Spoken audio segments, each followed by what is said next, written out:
Morning mga buddy, at isa pong mapagpalang umaga sa inyong lahat. Nandito po tayo ngayon sa ating bagong customer. Ito po yung bagong install na 3.5 tonners. So ngayon hindi po siya masyadong mainit.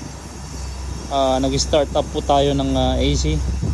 Tapos na nating binacuum at flinashing. Ito po yung 410A ang kanyang freon. Ang kanyang specs ay nasa 12.5 ampere. So ang inilagay ko dito ay 11 ampere lang. At dito naman ay yung ano niya, yung freon niya ay nasa 120 ampere, nasa 120 psi. So bakit hindi siya ini-eksaktong 12 ampere?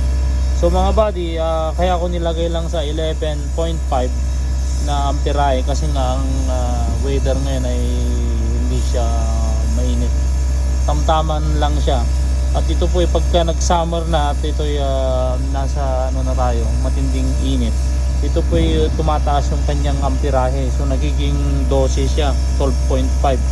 At ito naman po yung kanyang PSI, itong pressure gauge. Nagiging ano yan, nagiging 120 to 135. So sakto lang po yan mga buddy.